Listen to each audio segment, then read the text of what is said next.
Hey, what's up, guys? Welcome back to another episode of the Boyos Discuss, the podcast where we pick a topic and then shoot the shit about it for a while. This week we're continuing the Spring of Swayze with our review of the 1989 version of Roadhouse. But before we get into that, I'm Matt, and I'm joined by my co-hosts Ben and Other Ben. How's it going? It's going pretty good. That's right. So I guess some basic facts before we get into the synopsis. It had a budget of $15 million and made $61.6 million at the box office, and that's in 1989 money. Adjusted for inflation, that works out to about $37.5 million budget and a box office of $154.1 million. So that's less than I thought, because this has a pretty sizable cultural influence. Yeah, for sure. And we'll, I guess, talk a bit about like pop culture references and stuff in a second. But one of the things that I think we all sort of felt, because for the previous two movies, we didn't watch them like together like the Bens did, but I watched them on my own. This one has a runtime of 114 minutes, which it's the same as Red Dawn, but the original cut was actually going to be over 3 hours long. What? And, they had to remove stuff like, plot elements, all for the sake of sex scenes and nudity. Of course. So, Well, I'm glad they chose the more important of the two. Character development or titties. The thing that hurt the most is they introduced Keith David in this, I guess, deleted content, and he actually, he's in the opening credits as, a named star. Yeah, and so, you go into that expecting him to be important, and I guess at one point he was to the story, but they just sort of cut that out, and one of the other things we talked about when we were watching it was it feels like there should have been a training montage where they're, training the other bouncers to, be better or whatever, because it's just 80s movie like you would expect that. That was a thing originally, and they cut that out. And I'm actually really curious. I did not like this. Spoiler alert. Didn't like it that much. But I feel like if I watched the 3 hour cut, I would do that. I would watch it just to see how much of my complaints would be addressed. So Was that what happened when you guys watched the Snyder cut of Justice League? no, it's kind of better. I liked it. Yeah. But, a little bit. I don't know. But just some movies need that. Like Kingdom Come Deliverance. I don't know. I know that's a famous one. I'm so talking out of my ass. I haven't actually seen the extended one. That's a game. No, Kingdom Come Deliverance? Kingdom of Heaven. Kingdom of Heaven. I'm such a fucking moron. Yeah, Kingdom of Heaven. But, anyway. So this movie was directed by Rowdy Harrington, whose name you'll no doubt recognize as the director of Gladiator. Not the Russell Crowe one from 2000, the Cuba Gooding Jr. one from 1992. I have no idea what that movie is. It's like a sports drama thing. So is the Russell Crowe one. Technically, I guess. But the production company, because one of the things we commented was it's very schlocky action, very of its time. The company that did this, they're called Silver Pictures, and they also produced Commando, Lethal Weapon, Predator, and Die Hard, among some other sort of quintessential big action movies of the time. But sort of jumping off of that, we talked briefly about pop culture references. What's y'all's, I guess, background with this? Had you seen it before, or just more heard about it? I had heard of references growing up, and then I saw it. I was on a bus ride back from a field training exercise, so I was tired and dirty and just super angry. And then this glorious piece of 80s schlock came on, and it just filled my soul with warmth.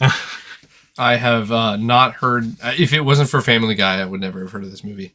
Well, maybe some of my friends who are big into 80s action schlock would have talked about it, I guess, but it's not like Dirty Dancing or anything that I've heard through osmosis. Roadhouse, I don't feel like it's been talked about that much. I just know references to its ridiculousness. I don't know. And then I was like, oh, I guess that's a movie. I don't know. I haven't heard much, honestly.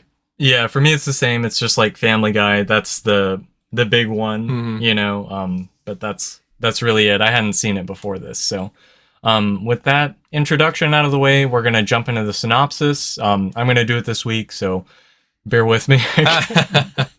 So we open on a bar with more mullets than I've seen in pretty much any movie Hell ever. yeah. I think. It's an aggressive 80s intro. Like, Fuck they're it is. showing neon signs. They're blaring 80s rock. They have a long-legged woman with huge hair come out of a Corvette, I think. It reminded me a lot of the intro to Boogie Nights, right? But Boogie Nights was supposed to be kind of like a period, period. I say period piece, but like it's supposed to be like a snapshot of like the 80s and stuff. So I mean, it's just kind of tropey, but it reminded me a lot of the way Boogie Nights was introduced, right? With the music and the bar and the lights and the hair. Yeah. So we're introduced to our hero, and I say that in quotes because I don't know if I'd really call him a hero. They want him to be the hero. Yeah. So we're introduced to him. It's James Dalton. He has a first name? Apparently. Thank you, IMDb, for that. Yeah, I think they only ever say Dalton. I thought it was his first name the whole time. Oh my god, it's Dalton? Yeah, that's all they've been saying. It's Dalton. So he's a member of an elite group of bouncers, trademark, that are held in the highest regard. So this businessman shows up. He offers Dalton a job. He basically needs help getting his bar in the middle of bumfuck nowhere into shape. They haggle a little bit and agree on $500 a night and a $5,000 signing bonus. There's people online who have done the, I guess, inflation calculation for that. Like, it's an absurd amount of money for that time. I do love, like, there's a line in there, like, the businessman's like, fucking got a bitchin' bolo tie and shit. And he's like, I'm country and I want you in my bar. Brr, brr. And Dalton just finished, like, getting stabbed. And he's like, I'll fly you down to Kansas City. And he's like, I don't fly. It's too dangerous. Or something. He's sewing up his own knife wound. Yeah. And one of the other conditions is that Dalton has full control of the bar's operations, and they agree to that. So, after that, like you were saying, he offers to fly, but he's like, no, I'll drive there. He gives, like, keys to a second vehicle to this, like, homeless dude. Yeah, he's a good guy. You said he wasn't the hero. It's a What a really nice weird guy. scene. I don't understand, like, what the... No, it makes sense later because, like, I guess spoilers, when he has to be a bouncer and, like, kick out rowdy patrons, they fuck up his car. Like, they key it, they slash the tires, they bust in the windows. So he has, like, his nice car that's his car. And he has a bunch of piece of shits that he takes to work. So if they get destroyed, it doesn't matter. Okay. So he's giving that, the junk car to the homeless guy. Yeah. So he arrives in town after driving, I don't remember what state it's in, but... It's Kansas City, so Missouri or... Yeah, Missouri. Okay, yeah, so he goes out there. He arrives at the bar that he's going to be taking over, basically. It's called the Double Deuce, and there's really no way of sugarcoating it. It is a massive shithole. With the hottest women you've ever seen in your life. Absolutely. Like, I don't know. I'm not from that part of the country. I don't know if, like, an average schmuck is a New York 9 there. But there's like, this is a place where women won't go because they don't want to see a man bleed to death. And it's just dime pieces. Yeah, right, like runway models. And also, like, we're 8 minutes into the movie and the credits are still rolling. Like, they're still popping up names. And I'm like, oh, okay. So, yeah, he shows up there. You know, people are fighting. There's drug deals going on. People are, the bartender's, like, stealing money from the register. And it's so bad that they've put up a fucking fence between the band at the bar and the customers. Yeah, they're just throwing bottles at the band and they don't care. That's pretty funny. It's a good visual of, like, how fucked up this bar is. Yeah. Also, like, there's an all-out fucking brawl that happens, and it's, like, really impressive. Like, the choreography and the scale of that fight, of just everyone smashing tables and throwing people around, I was like, damn, hell yeah. And the whole time, Dalton's just, like, sitting on the bar, sipping coffee, watching. Yeah, no, I really liked the way that scene played out. So, because Dalton is a famous bouncer trademark, he's recognized pretty much immediately by one of the women in the bar who's ogling him. She starts going around being like, that's Dalton. Do you know who that is? Holy shit. And it's this fucking game of telephone with everyone in the goddamn bar. It's fucking Dalton. He doesn't look that tough. It's like, no, man, he's killed a man. So after that, he had sort of scoped out the bar. He goes to a car dealership and buys this beat down car and some spare tires. He then rents a room at this old farmer's barn, and they shake their fists together as a helicopter flies pretty low overhead that's piloted by the villain of our story, who is Brad Wesley. Dude, so his intro fucking rocks. Like, I'm all about the way they introduce him as a villain. Because, like, it immediately starts, you don't even see him, but it's, like, looking down at Patrick Swayze and this old man that he's renting from his helicopter. Like, it's just the camera from up high. And then he, like, buzzes them, and then it pans over to him in the helicopter, just like, and he lands at his giant mansion and shit. And fucking, like, the old man's like, ooh! And that's bitching. I love that. And trying to compare to, like, how Dalton interacts with him. Like, well, you know, sir, I don't care. There's no air conditioning or power. I'm just a simple man doing simple things. So he's just like, I like simple. And then we get the fucking megalomillionaire who, like, lives across the pond just being a fucking rabble-rouser. What a guy. Yeah, and Wesley has this fucking enormous mansion literally across the lake from where Dalton is, which is convenient for plot reasons. Yeah, there's no reason why. It's just he's right there. So after all this, Dalton heads back to the bar that night. They hold like a meeting, and Dalton immediately fires 2 people. And he tells the remaining staff that they're going to have to be nice to everyone until he basically decides if force is necessary or not. He's just like...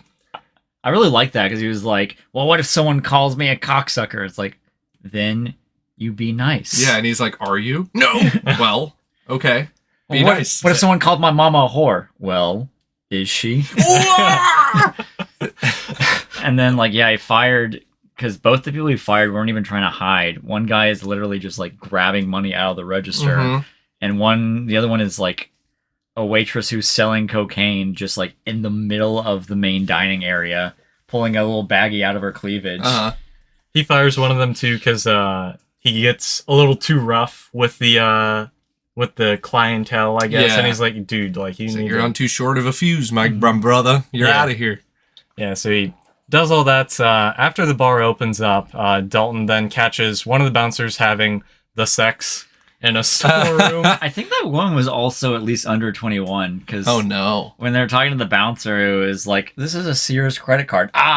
Don't worry, I'll let him in. I forgot about that. I think I just tried driving that from my memory. But so he catches them doing the beast with 2 backs in a storeroom. He fires him on the spot. Like Ben was saying, they fire the bartender for stealing from the register, which the owner is pretty reluctant to do, and we'll circle back to that in a little bit. But after they close up for the night and Dalton heads out, he finds that his car's been vandalized, and he's just like, "Oh, I've seen it all before," or whatever. Yeah. And he pulls out the spare tires that he bought. And the guy who got fired from the register was literally like, "Fuck you! This you know how important I am. This business is gonna fall apart." It's like, my guy, you're literally just robbing this owner. Like, why are you insulted for not being allowed to rob him? What the fuck is wrong with you? Is that how it was at the grill? Honestly, though, I mean, sometimes. So the next morning, Dalton's out driving to the auto parts store. He nearly collides with Wesley. Like, incredible scene. Wesley's like zipping in and out of lanes. Like, he's just sort of like he's in a convertible, like smoking a cigar. And be like, I'm rich. Yeah, so he's swerving in and out of lanes. Nearly crashes with Dalton. Dalton's like, "Oh, what the heck," Yeah, it's a bizarre scene that just kind of comes and goes, and it's just like, okay. We already kind of like illustrated that he's an asshole, like buzzing in the helicopter and shit. So I guess this is just like dressing on top of that, but it was just kind of a weird place for it. I mean, that describes a lot of this movie, is that there's a lot of really cool scenes that they just randomly put in an order. Yeah, the editing in this movie is horrific. It's really bad. It's really bad. So at this auto parts store, Dalton makes small talk with the owner, whose name is Red, because he has to like buy a new windshield. But on his way out, Wesley shows up, even though he was going the complete opposite direction. That's what I'm saying. The editing doesn't make fucking sense. So Wesley shows up with his goon Jimmy, and they're basically gonna extort money from Red. This is sort of when we start seeing what the, I guess, bigger plot is sort of going on in this plot town. that I wish wasn't in the movie. Honestly, yeah. But That night at the Deuce, the bartender. You're missing though when Red's talking. He's like, "Well, I'm stuck here because my ugly wife left me, even though I'm ugly, and she met someone uglier." And we're like, "Oh, this adorable country charm." I married someone even uglier after my first ugly wife. Which, given this town, would just be like a solid 7 anywhere else in the world. Yeah. Well, it's just like, my guy, I just met you. I don't want to know about your ugly wife. It is weird, yeah. She was 110 pounds, perfect skin, and deed boobs. What a piece of filth I wanted out of my face. Her hair wasn't big enough. So, at the Deuce, the bartender that they'd fired shows up. He's got some goons with him. They try strong-arming him into getting his job back, which Sure. It's weird, but okay. They reveal that the bartender is actually Wesley's nephew, which is why the owner was like, hey, maybe we shouldn't fire him, you know. Right. And so a big old fight breaks out. Dalton comes out on top, of course. Yeah, they pull out not even like a switchblade, like a full-ass Bowie knife. Yeah, what the fuck? I don't know, but the fight scenes are like, they're all good. Like, I really like the way they're shot and choreographed and everything. Like, I do like the fight scenes in this movie. They're entertaining, especially this one, too. It's like multiple guys doing multiple things and fighting in different ways. There's like a giant fat dude. There's like a real tall guy. There's like a bunch of different people doing stuff. But yeah, so it's one of those things where I agree with you. It is like basically just a vehicle to, you know, get from one fight to the other of the story. Like, it just sort of exists to serve that. I wrote down like some quotes of the movie, and I think I forgot, but like to mention, but like the fucking bouncer who got fired. I think at one point he just like sees a hot girl and he's like, "Hey baby, like, want to go nipple to nipple?" And it's like, oh god. There was one of the bartenders got fired. It's like, you know, I'll get off at 10. I can get you off in about half an hour later. Was that charm in the 80s? Is that all it took? Hell yeah. That cocaine. The thing about this movie, and we may get into it more later, but we sort of all agreed that like it feels like a porn movie that they, over the course of like writing or some part of pre-production, were like, this script is just too good to leave as a porn. We have to make it a feature film, with like an actual cast, you know. And you said it was produced by the same people that did like Predator, Die Hard, like definitely that vibe. Like, it's very much actually, like, if I could say the movie it's closest to, probably Lethal Weapon 2. Okay, right? Yeah. And Lethal Weapon 2 is not, like, great, but it's just, like, a fun watch. But if you took Lethal Weapon 2 and then, like, made it aggressively horny. Yeah. Yeah, just, like, injected 5 times the testosterone into it, which already, you got Danny Glover and fucking Mel Gibson being bros. So it's, like, it's a lot. With mullet. Yeah. There you go. Yeah, even more mullet than that, too. So, they have that big old fight. Dalton, he gets slashed under his arm by that Bowie knife in the process. So he heads to the hospital. And at the ER, this is when it becomes crystal clear that regardless of, like, if it's at bars or out in public, every woman in this town is extremely attractive. Yep. Like, the nurses are attractive. The doctor shows up and she's like super hot. It's not even like, oh, they're pretty. Like, no, they're like fucking runway models. Like every single woman. No, she has glasses. How could she be attractive? Yeah. Oh my god. So Dalton hits it off with the doctor who's stitching him up. Her name is Elizabeth Clay.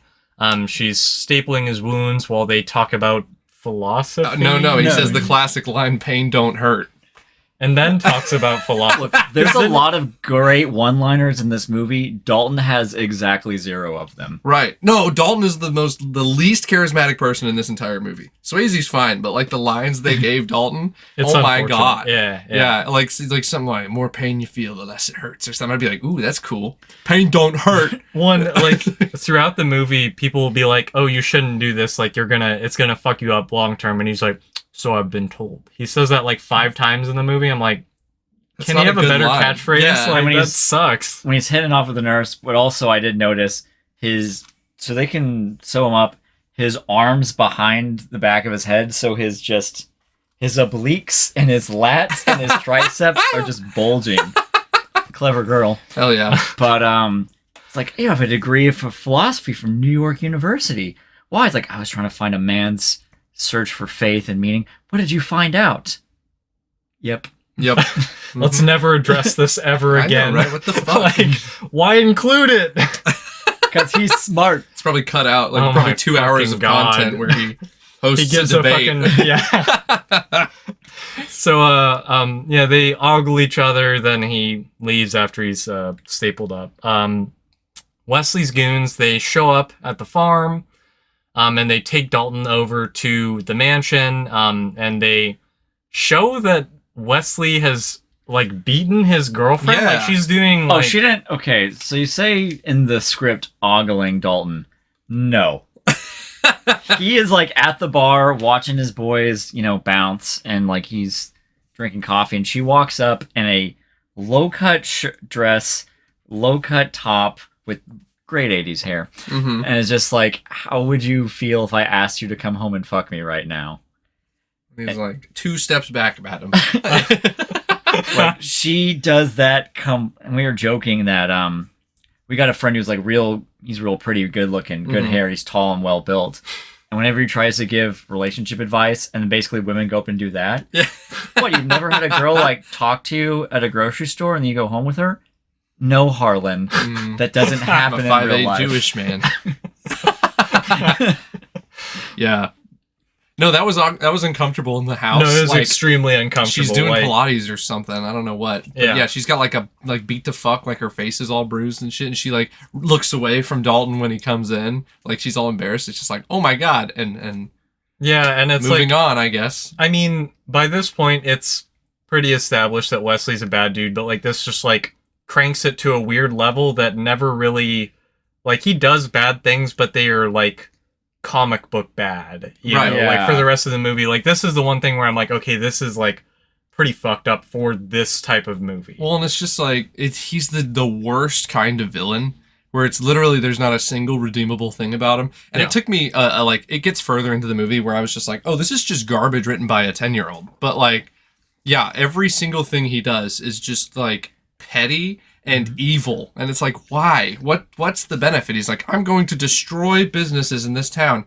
Isn't that how you're making your money? Like, what are you doing? Why are you doing this? And he's like, I just own the cops. It's like, what? We had sort of talked about this, I think when we were watching it. I had watched this, there's a documentary about the making of the first Mad Max movie, and one of the things when they were coming up with the villains for that they were like, that's super important that we get right, is having it so the villain feels like what they're doing is justified or Yeah. right. And I don't get that impression at all with Wesley, which There is a was, big... like a hint of it, because when they're talking over, like he brings Dalton in and they're having breakfast, he's like, this town was like nothing, I'm the reason all these businesses come in. And Yeah, he brags about like, oh, you know, I've brought in 7-Eleven, a mall, a photo mat, a J.C. Penney to this podunk town, blah, blah, blah, or whatever. But it's just like, I don't know, it's not enough to... if he had like, I don't know, some kind of vision for the town that he Yeah. wanted, then it would be like, oh, well, I guess he's just blinded by ambition, not, and now I'm evil. And And I that's, have infinity money from sourcing gas stations into this town. It's like, what? well, what's the saying? Isn't it better to be the first man in a village in Gaul than the second man in Rome? He is that first man. Absolutely. So he offers Dalton a job at a bar he plans on opening, and Dalton's like, there's no amount of money that you could give me to work for you, Wesley. And then he storms off. Dude, I and was waiting for cool some, action like- hero. Not way. even. Like, I was waiting for some cool line or some kind of, like, reaction from Swayze, because he saw, like, that girl beat to fuck, and he knows who this guy is. Like, he keeps hearing stories and sees him extort people. So I wanted him to really lay into him and fucking, like, have this confrontation. And it just didn't happen. They got to build up, Ben. God damn it. Yeah, like, and Brad Wesley, by the way, is just, like, the more I hear it, is, like, the worst fucking name you could name a villain. Like, Yeah. Brad Wesley. But... yeah, he's like laying out his plan. He's like, join me and I'll give you money. And Swayze's just like, you're a poo-poo head. And then just like leaves it at that. It's just so fucking like flat. Yeah. So A few nights after that, basically we go back to the Double Deuce, and it's now been fully renovated. Business is booming. and they're having a supply issue with alcohol, which is no doubt Wesley's doing. And like, so now you see, like, do you just see how the plot has just been completely fucking like changed? Yeah. Like, why is the bar fixed and recovered and booming now? That's like, why couldn't we make the movie about Again, that? It being an 80s movie, I am shocked that we did not get a rebuilding the bar montage. Wasn't that the point of the movie? That would have been adorable. Wasn't that the whole thing? It would have been like painting, and then like the Elizabeth would have like put a little bit of paint on Patrick Swayze's nose. Yeah, perfect. And then you could have had like the asshole locals being like, "This was our spot," and then like I think it'd be fun to even be like, "Oh man, we didn't think about that. Like here, let's build another shit spot for you, and we have this good spot." Or I don't know. And then like Brad Wesley could run the shit spot and make money, whatever. I don't know. Like it's just this movie opens with a bar. He's a bouncer, right? Stay simple. Don't suddenly turn it into fucking Lethal Weapon. Why? So Dalton, he's like, hey, I'll call a buddy. That way we can get an emergency beer run to get some alcohol here.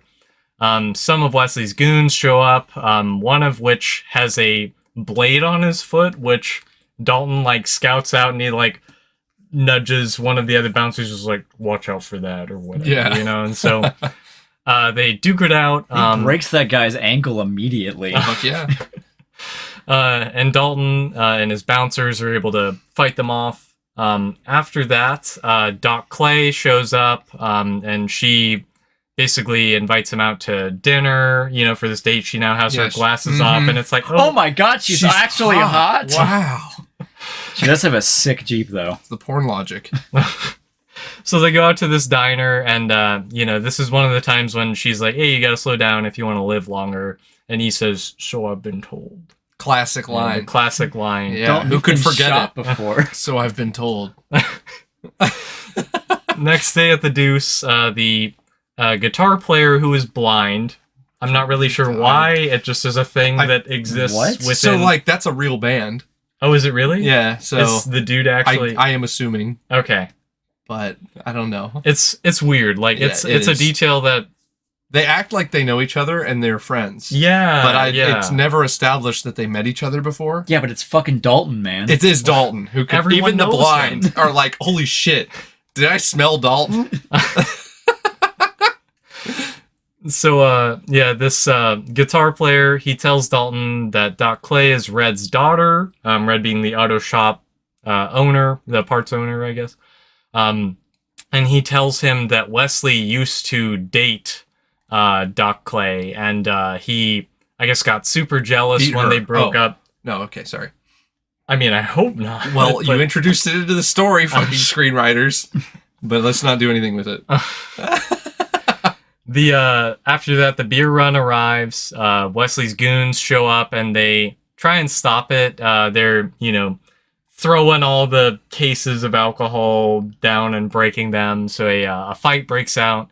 And this is the first time we've really seen Dalton struggle, aside from getting cut up a little bit. But we got one guy holding each of his arms and he's just taking body shots. Yeah.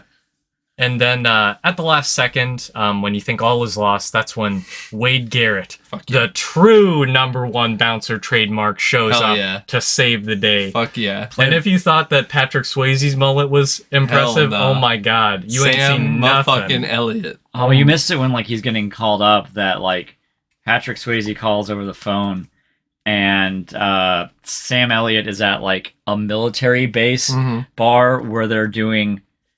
What was it? It was wet t-shirt and cross out wet G-string competition. And he's like fighting soldiers that are trying to touch strippers. Incredible.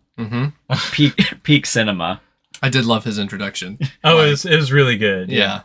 Same shit, different town, huh? Which is like boobies and punching in the background. And he's just like, I gotta get back to it. So Dalton, now that Wade's in town, he takes him to meet Elizabeth. They immediately hit it off and are having this like weird slow dance. Oh, he is hitting on his buddy's girlfriend super kind of uncomfy. Hard. Yeah, he's like, yeah, you better be glad you got her, or else I'd be taking her back home. And she's just like in the background, like, ha ha ha. And dancing is like, is this when you tell me that Dalton's a good guy? No, this is when I try and take you for myself. Yeah, it's like, what? Oh, but Dalton didn't hear you say that. Is that a joke or? We also missed after their date when Dalton and Elizabeth they have sex. No, we haven't gotten there yet. That's a little bit later. Oh, my mistake. Yeah. But like very, very soon. Okay. So yeah, they're on this, weird date with Wade also being there, and like just a diner. Yeah, just a small diner, like fucking and shit at a diner. And so Ben, you would be upset that if I third wheeled on a date, I was just throwing aggressive hits at your girlfriend? Yeah, you're like whispering in her ear and dancing on in the middle between tables. I'd be like, what the fuck is this? But I thought we were bros. I mean, we'll never be fucking the bouncer bros. I wish. I call being Wade Garrett. No, I can't. So Elizabeth goes off to use the bathroom or something, and Wade is talking with Dalton. He tells him to move on because he was like, oh, well, you only killed a guy in self-defense. And they go to great lengths to justify, that, like... Yeah, it's like you didn't know that girl was married, and then, like, if someone puts a gun in your face, you have to act in self-defense. Mm-hmm. And it's like, I don't know, to me it just felt like a lot of, like, how do we make this not seem like an irredeemable thing that he's done? And it's like, I get it, but also... I thought it was within character. Yeah, I liked it, and I was interested. I was like, oh, that's a little tease, and then we'll get to see even more revealed about his backstory. But no, this is what you get. And it's like, okay. I mean, it's still good. Like, Sam Elliott is actually, like, giving a lot into this role, which he didn't need to do. Yeah. But it's actually, when he decides to stop fucking around and being a goober, and then to, like, really talk to Patrick Swayze about, like, what his inner demons, I was in it. Yeah. I was absorbed. I forgot they were just sitting in a diner, and I was like, damn, this is heavy. So after that, Dalton invites Elizabeth to his fuck pad. She reiterates again that he needs to slow down, and he says his fucking catchphrase, so I've been told. Nice. And then at this point, the movie becomes a softcore porn. Yes. While the song These Arms of Mine plays. Mm-hmm. And fun little fact, that's the same song that plays in Dirty Dancing when the banging ensues. Interesting. Yeah, which is weird carry through. It's very weird. And one of the other things, I don't remember if it was like a potential poster that they used or like they had considered, but one of the taglines for the movie was like, when the dancing is over, the fighting begins or something. It was some incredible. Sure. So they're just like, hey, did you watch Dirty Dancing and like that better movie? It's canon. Yeah. So they scene just goes uncomfortably long. Like, yeah, they like, they embrace and hold each other and kiss, and you could have like cut it and gone to the next morning. Maybe they're like they're undressing from the back, and like you see a bare back, and then you cut or something. So they bang. You get to see them dry hump for about 5 minutes. Straight up, yeah, like full everything. It's like, can we move on? It's a Game of Thrones level. It's gratuitous. Yeah. They bang, and then they proceed to bang on the roof of the building. And fucking Wesley is sitting across the lake with fucking binoculars staring and just seething and like watching them. It's fucking... Why? It's so creepy. Because he's Brad Wesley, he's the a dastard. fucking, apparently, ultra-millionaire with a hot girlfriend and like a peeping everything. Tom. Why? Why is he so involved? Because he's evil. It's just, it's like what schizophrenics think people are doing with them. It just doesn't make sense. So the next night at the Deuce, somebody rushes in and they're like, "Oh, everyone, Red Store is on fire." They all rush out to Rubberneck and watch it burn to the ground, I guess. But then and it fucking a comically large explosion. It fucking explodes. Why? Well, there's like motor oil and probably other solvents in there. Okay, so there's a big old boom. It's big, and I will say there's at least some justification in this instance. We'll circle back to that.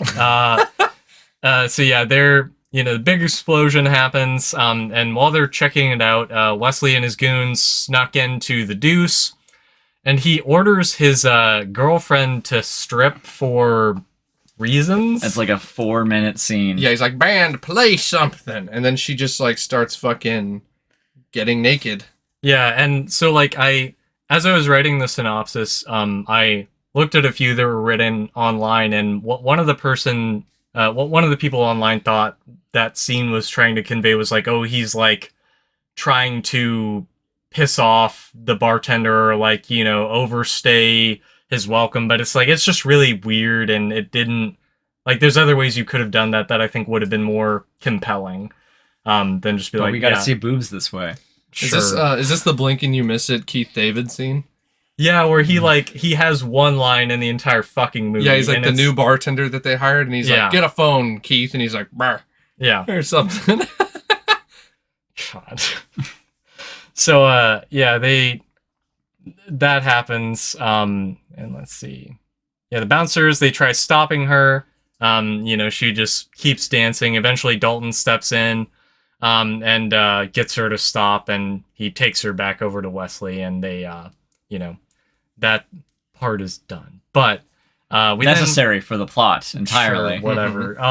They cue then one of the bigger fights of the movie where, Jimmy, who is Wesley's enforcer, who also knows Kung Fu. The 'cause we need- anti-Swayze. He's literally like black hair, black eyes, and like they look the same, but he just is like darker. Yeah. He's the nega Swayze. So Jimmy, he's using a pool cue to fight off all the other bouncers. Jimmy challenges Wade to a fight. It's a straight up Mortal Kombat scene. They like square up and then do like fighting poses. Hell to get yeah. going. So yeah, they duke it out before Dalton steps in.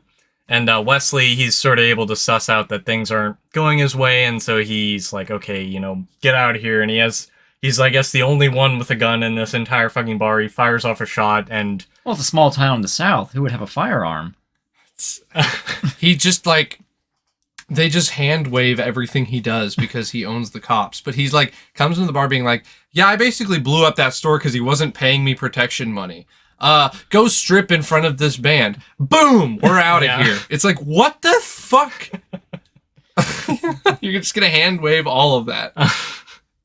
So after this, we have this scene where some of the town's small business owners have this little meeting, and they're talking about how things are escalating.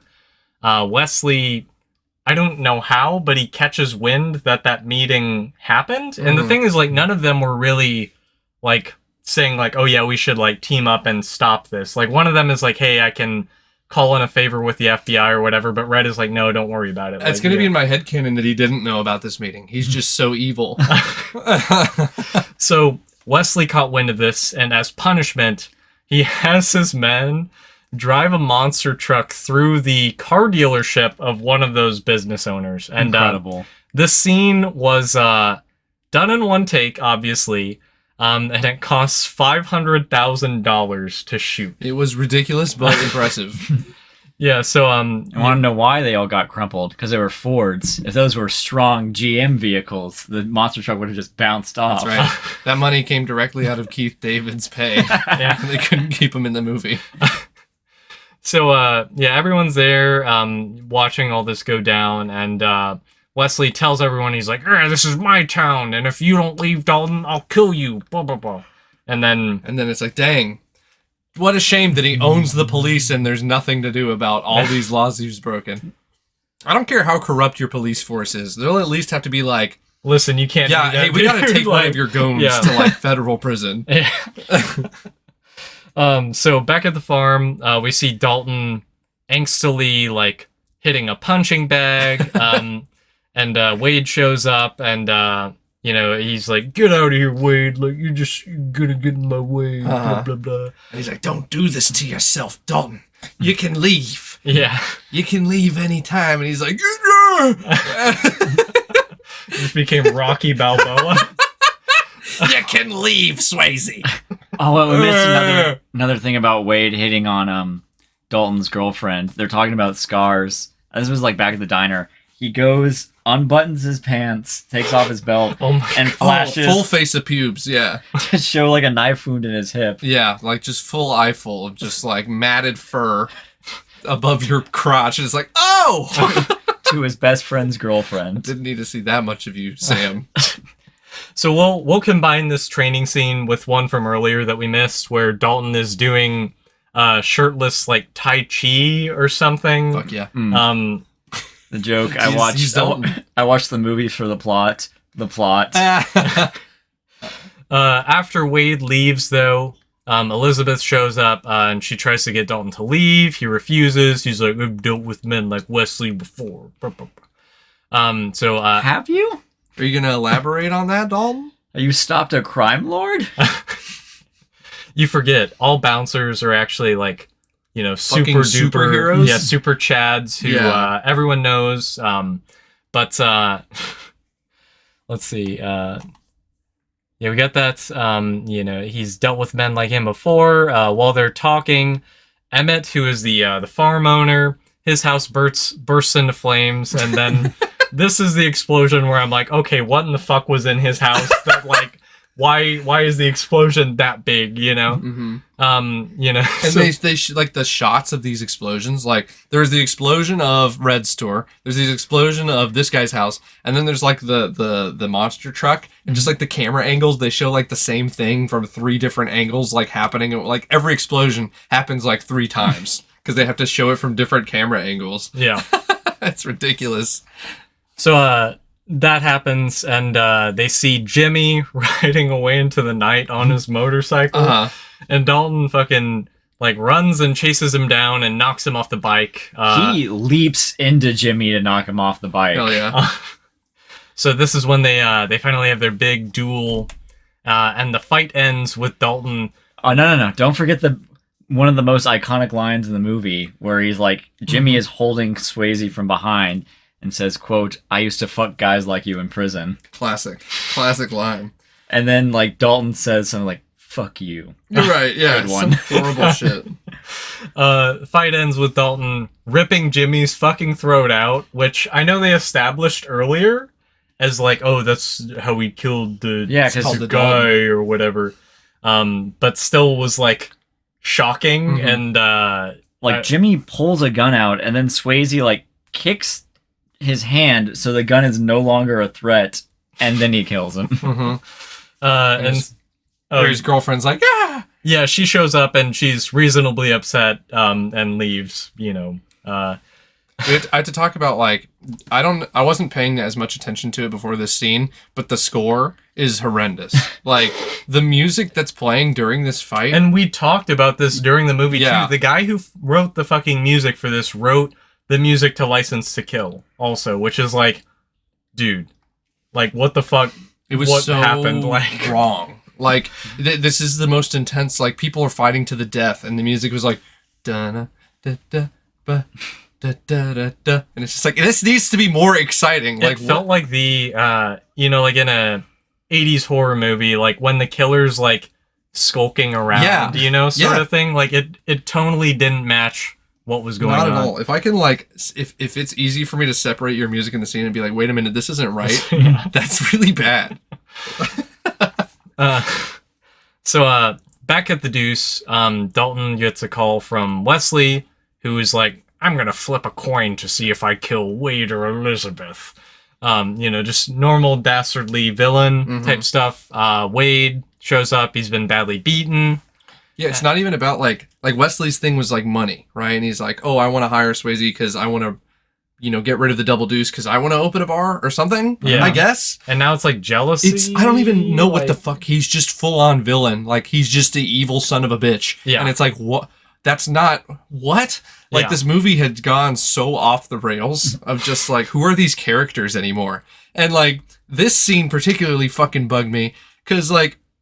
At least if they had a face-to-face conversation, that could have added a lot of emotion to this, where it's like, I'm going to kill somebody you love. Like, that's an intense thing to set your characters off. And to do it over the phone is like, okay. Yeah. I don't know. It's just like you just took away all the impact and all the acting that could have happened there. What it reminded me of, in like the worst way possible, because like comparing this movie to that one is like... in The Dark Knight, I was thinking that, when it's he's either got to save Rachel or Dent. It's like, oh, so that's what it's like if this was done. Yeah, take away all the tension, all the impact, and the investment you have into the characters. Like, take all that out. Yeah, and then you'll just be like, oh, he's gonna flip a coin. Okay. Yeah. So when Wade shows up, since he's all beaten, Dalton's like, oh, like Wade's the one who he was gonna hurt or whatever, so like he's like, Elizabeth is the one that he's going to kill. So he rushes over to the hospital to try and save her.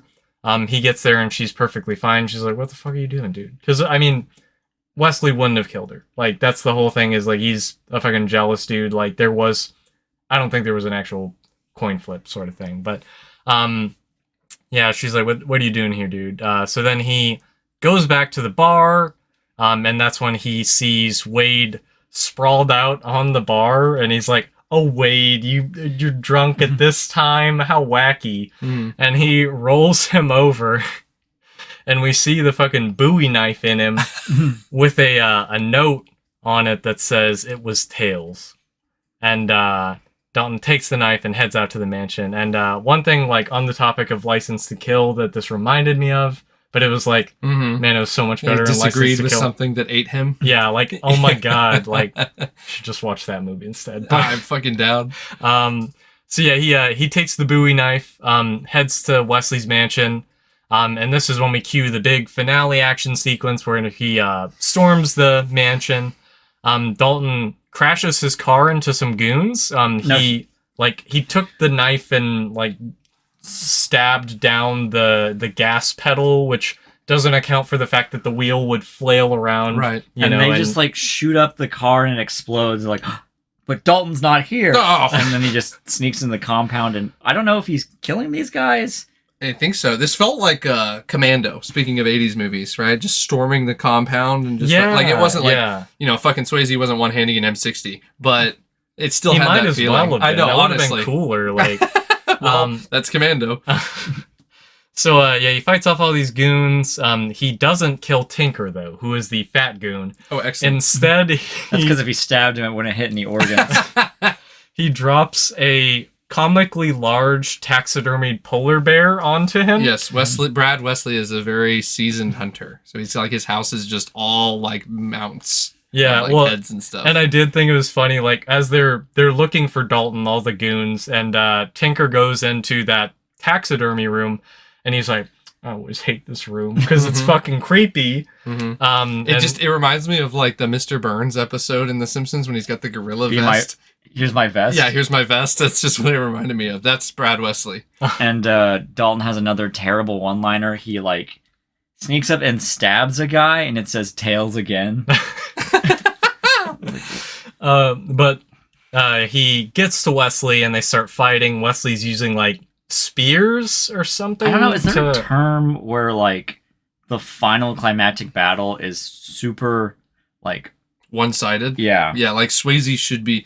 We've just spent all movie watching him kick the shit out of muscle dudes twice his size. And he fought like his match in Jimmy already. So it's like that was the like big, sort of fight. But so an old rich guy with a spear is now like the one bringing Swayze the closest to death. It's just not clicking. Yeah.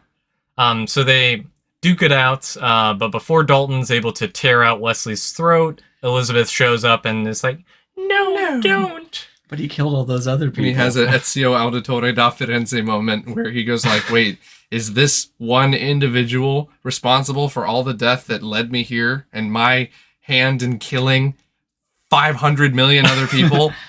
Now I think I've learned my lesson. I'll let him live. But doesn't matter because Wesley tries pulling a gun on Dalton, but before he can, all of the small business owners show up with shotguns, and they reenact the opening scene of RoboCop. No, on RoboCop, those shotguns were effective. This guy tanks 4 shells of double-aught buck. Hell yeah. Well, I don't know how well you remember RoboCop, but he doesn't go down on the first hit. He's like, His fucking arms are off. Yeah. So that happens. They all say, try that in a small town. They hide their shotguns before the cops finally show up and say they didn't see singular. anything. I thought they were like actually, he's a sheriff, so he wouldn't be the local authorities. He's the county, so I guess that's I'm not in their pocket. So they cops show up and they're like, oh, we didn't see nothing, and that just flies for. Yeah, they got rid of all their weapons, and they're like, didn't see what happened. And the Tanker, cop's did you like, see anything? It's like, oh, polar bear fall on me. And they're like, oh, you sweet little silly fat man. And the cop's just like, oh! And it's just such a weird fucking whiplash from tone. Yeah, so that is pretty much the end of the movie. They have a scene at the end at the Deuce where it's just like, classic any movie ever ending. Where No, it's not the Deuce. They're just in the lake by his You house. get to see boobs one and more time. his girlfriend like jumps into the pond naked, and they like make out, and then the credits roll. See, that's even worse. Yeah, I know. Oh my and God. so the last line of the movie is "A polar bear fell on me," and then it's just like cuts to like the '80s band with the blind guy singing a really good song, actually. Oh yeah, no, like yeah, they were good, but so I mean, I think it's pretty clear that we didn't enjoy this movie. I have. Sorry, go ahead. I love this movie, and I'm sorry that makes me a hack and a simpleton that this isn't black and white and in French. But I love 80s schlock. That's right. There's no in between. It's either Roadhouse or art or high art. Yeah, I really didn't like this. And one of the things I was thinking about, because after we watched this, we watched what was that one that inspired fucking Mortal Kombat? Oh, Bloodsport? Yeah, we watched Bloodsport, which is like, I think like this movie, it tries to do too much with its story. Absolutely. And I think if it had just like fully committed to being like schlocky action, it would have helped it better. No. Because the schlocky action's the shit that just like distorted the movie and fucked it all up. So I guess we're of different. Yeah, no, I think you want it more one way and I want it another way. You want it to be a slow burn noir about yes, politics? My point is French. It would never be that. No, and that's no, why that's I'm like, not what if I it mean. could be one of the two. So in this movie there are two movies. There's the him being a bouncer and fixing a bar. And then there's him being an 80s action hero fighting Hitler but worse. And like I don't want that second movie. I wanted the first one. And the first act was the first movie. And I liked that. And I had a good time with that. And then it's just like, fuck you. Fuck this movie you were watching. Here's an even better one. No. Yeah, I mean, after watching Bloodsport though, you should just watch Bloodsport. Bloodsport's. I'm surprised you're singing such high praise. It is not. No, like, but that's because that movie is so like comically like, I don't know, poorly made in some ways, Yeah. but like there's a lot of heart. It has heart, yeah. Whereas this, it feels cash grabby. Absolutely. But like they just like gave up and they're just like, fuck, what's an easier movie to write? I guess just make him evil and make him a hero and he has the girl in the end. All right, cool. Let's get the paycheck. Did either of y'all see the 2024 remake that they did? No. With fucking Conor McGregor and fucking Jake Gyllenhaal. I've already seen one movie where Jake Gyllenhaal gets juiced up to fight people, and it was Southpaw. I don't need to see it twice. So one of the things I did hear about it is that they do improve the villain's motivations, at least somewhat, where it is like the reason he's trying to drive out these small business owners is so that he can redevelop the town and make a shit ton of money. So I'm like, okay, they at least put some more thought into that. The rest of the movie I've heard is not great, but watch it, I guess, if you want to, sort of thing. But I have a question too, like for the movie. So we talked about like way back, in the synopsis we were talking about how like the girl, Brad Wesley's girlfriend, right, who got like hit and then started dancing on stage. What happened to her? Yeah. Where'd she go? Yeah, she's not in the mansion at the end. She's just gone. She got a engineering degree, and now she's a senior vice president. I'm glad we don't see her again. Good for her. She's moved on and up. No, I know. It's just like weird shit like that where it's just like, that's just sloppy. Like, what? Yeah. What are you doing anymore? Like, they just were fucking like D&D, or who are the fucking guys that are D&D from Game of Thrones. Yeah, where they're just like, fuck this, I'm done, wrap it up, we're done. Would you have wanted her to be the one that kills Wesley? Yeah, that'd be cool. Yeah, I think that would have been like man. Yeah, like spitballing, you'd probably like think of something maybe more satisfying than a polar bear fell on me, cut the credits. Fucking A. So I guess where would you rank this compared to Red Dawn and Dirty Dancing? For me, in the middle, I think it's better than Red Dawn. Wow. Okay, not like quality, but like entertainment value. Okay. And then Dirty Dancing is just honestly an incredible movie. So good. Oh my goodness. Yeah, definitely Dirty Dancing at the top, and I think you agree with that. Yeah.